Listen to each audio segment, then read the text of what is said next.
A year ago, I had absolutely no plan to make a Ramayana. So I'm a Dutch guy, obviously, and this is one of the most sacred stories on earth to more than 1 billion people. And it's not mine, so believe me, I did not wake up one morning and decide that I was going to be the man for the job.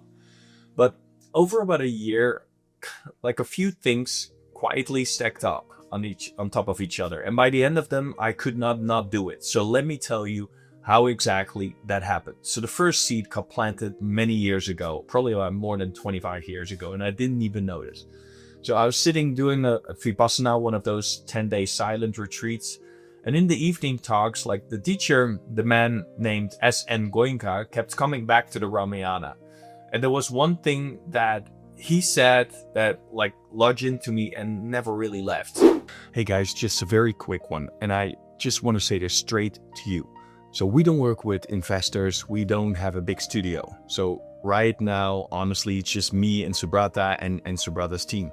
So if you want to do one thing to support this channel, please subscribe to the channel and maybe hit the bell, because over the next few weeks, we're going to show like the teasers, the trailer, and still this August, we're putting the very first episode of the Ramayana here on YouTube. So tap the bell and you won't miss it. So you genuinely have no idea how much a single subscribe helps us two people doing this almost on their own, like I said, with Subrata's team.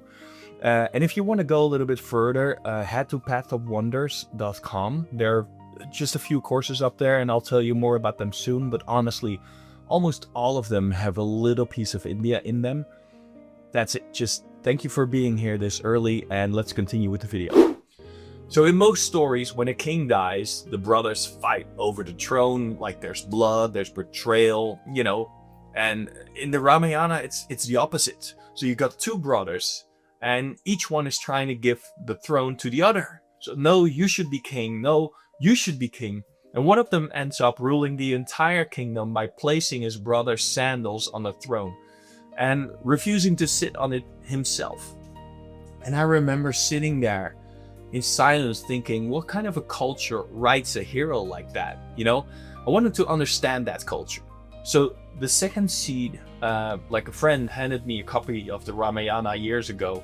And I did what we all do with the important books that are, you know, like really meaningful in life.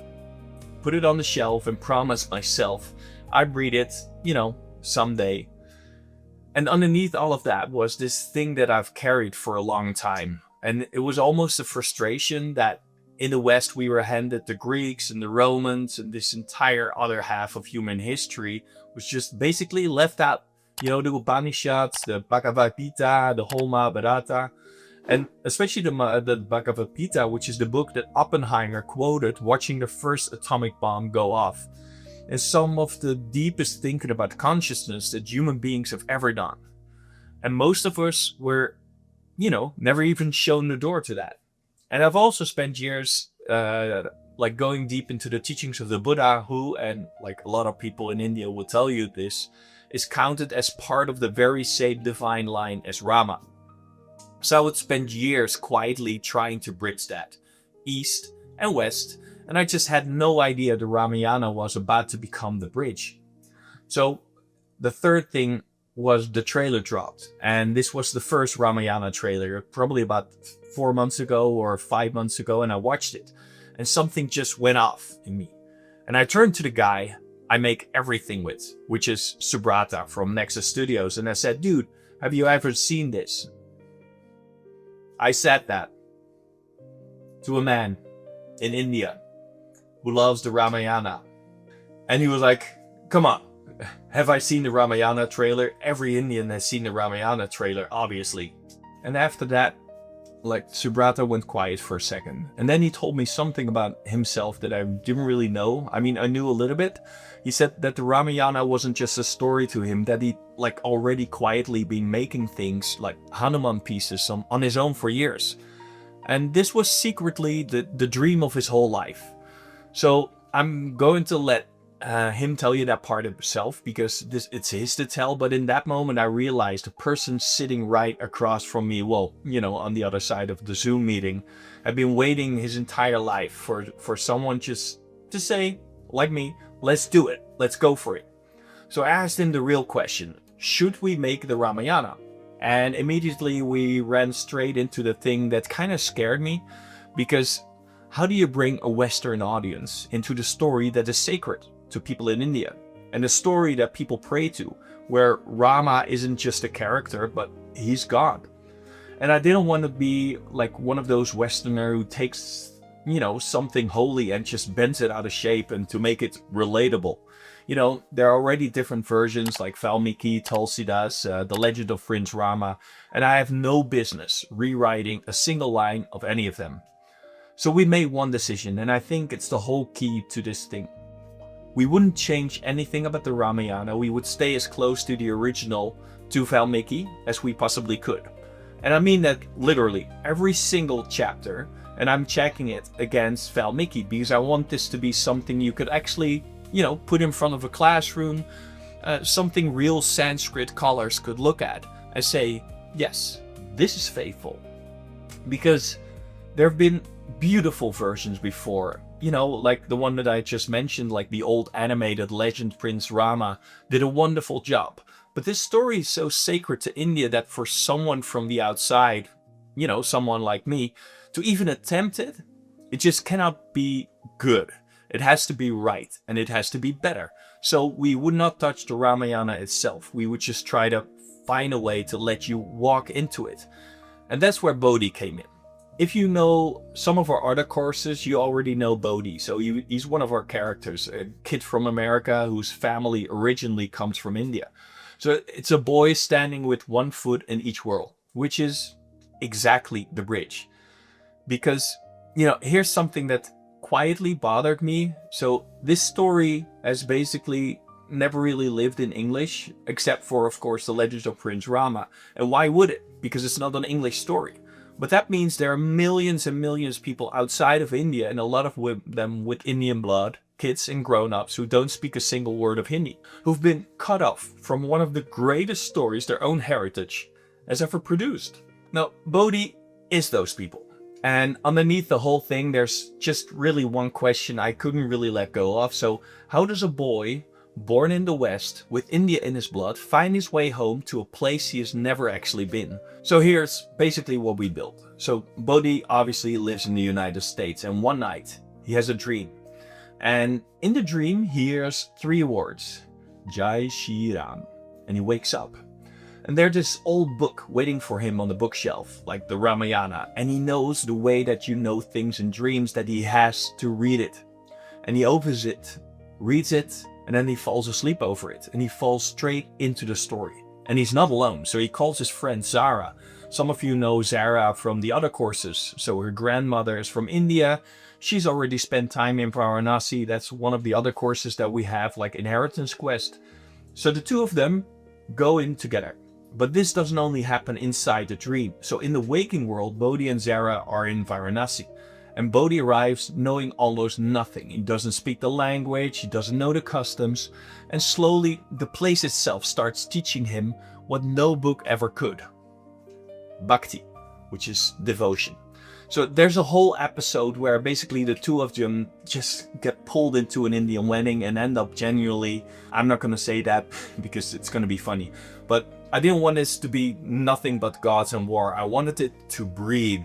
And I'll be honest with you, maybe not everyone is India gonna love every episode, because some of them are just Bodhi and Zara wandering Varanasi, just being outsiders, getting it a little bit wrong, and but that's the whole point. This is a Western pair of eyes on a sacred story, and that honestly is the truest thing that I have to offer. And this is basically the part that matters most. But Bodhi doesn't get to be a hero in it. He's not the chosen one who saves the day. That would be Rama, and that would be exactly the thing that I would be afraid of. He's a witness, and he watches the greatest story ever told unfold all around him, and he cannot touch it. Except for once.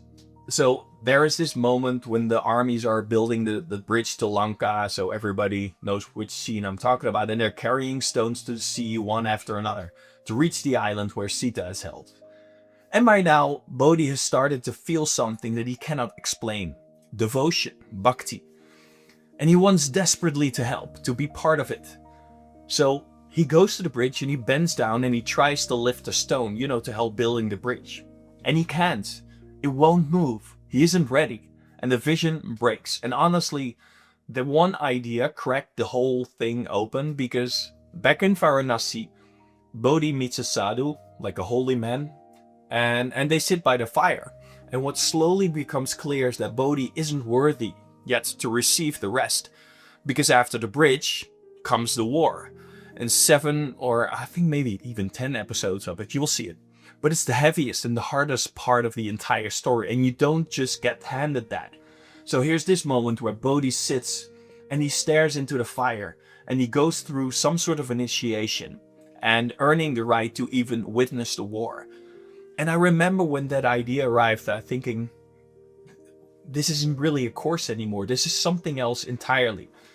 And this is kind of where we are. A boy who hears Jai Shri Ram in a dream, and a book he has to read, and a journey into the most sacred story on earth. As a guest, so he's never an owner. And one stone he cannot lift, in a fire that decides, whenever he's ready. For me, India runs through everything I make. And it's in every course, almost in every course, because it's in me. But this one is different, because this one is kind of like, for the man I make it all with, it's a dream of a lifetime, Subrata. So I'm going to bring him in, and the two of us are going to sit down for another video and actually tell you about it. So how we are making the Ramayana, what it's taking, and why it matters so much to us both. So Subrata, come on, go ahead, give your say, and tell them how it is. Alright, Rude, I'll take it from there. So the story begins something like that. One day I came across a job post. He needs a studio to help him out make hundreds of videos. After getting informations from Rude about Path of Wonders, I instantly knew it. Bloody hell, this is something I want to do it. So yeah, we jumped in, we started making hundreds of videos. Still hundreds of videos already have been posted in the Path of Wonders official website. You guys can go and check them out. Then one day, out of nowhere, Rude goes like, dude, what do you think of making Ramayana?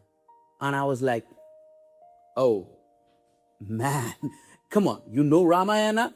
And before I actually asked him that, you know Ramayana to Rude, he already threw that exact question to me, saying like, do you know about Ramayana? And I was like, obviously I know what Ramayana is. Then I started telling him that what Ramayana means to me, how much I love it. I used to make a lot of Ramayana skits. So like some pieces of Hanuman, some pieces of from the other aspects of Ramayana. It's a very holy story and it's a magical one, to be very honest with you guys. And then I started telling Rude, dude, you know what Ramayana means to me? It is literally my childhood dream. And I remember Rude often asking me about dude, are we getting this right? And initially I thought why does this guy cares about the Ramayana so much? Eventually we started making it, and one day Rude came to me and he started speaking about his India trip. And this is where the real interest begins, man. Let me tell you, before that, I was very conservative, very conservative.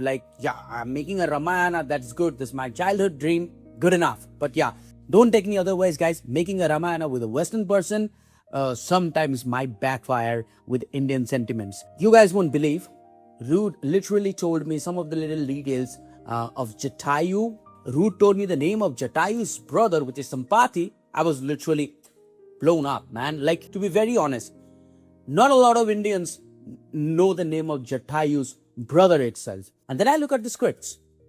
I read them. I love them. And I instantly call back Rude and said, dude, there is no way a Dutch guy wrote this. Seriously, guys, the emotions, the pacing, the overall story itself, it hooked me in. And instantly, without wasting a single moment, I told Rude, man, you know what? Let's do it.